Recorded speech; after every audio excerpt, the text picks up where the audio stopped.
রব বলে, বান্দা ভালো কোম্পানিতে কাউকে চাকরি পেতে দেখলে সফলতার উচ্চ শিখরে পৌঁছায় গিয়েছে, এই কল্পনা করে তুমি ব্যর্থ হিসেবে মন ছোট করিও না। রব বলে, বান্দা ও আমার বান্দা, কাউকে যদি ছোট্ট একটা দোকান থেকে বড় একটা শপিং মলের মতো মালিক হতে দেখে সফলতার উচ্চ শিখরে তাকে আসীন বানিয়ে তুমি সফল ভাবার চেষ্টা করিও না।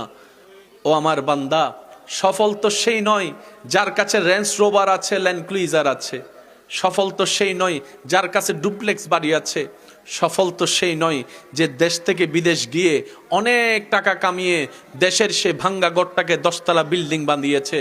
ও বান্দা, এগুলাকে দেখে তোমরা সফলতা মনে করলো, আসলে সফলতা নেই এখানে।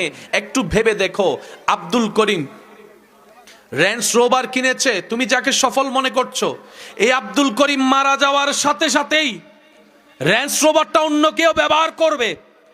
আব্দুল করিমের আর থাকবে না, ডুপ্লেক্স বাড়িটা অন্যের হবে, আব্দুল করিমের হবে না।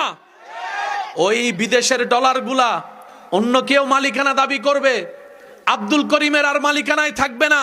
এমনকি নিজের খরিদাকৃত জায়গায় যে ঘর বেঁধেছে, আব্দুল করিম মারা গেলে তার লাশটা পর্যন্ত ঘরের ভিতর রাখবে না, উঠানের মধ্যে ফালাই রাখবে, উঠানের মধ্যে ফালাই রাখবে। তা আব্দুল করিমের তো গাড়িও রইল না।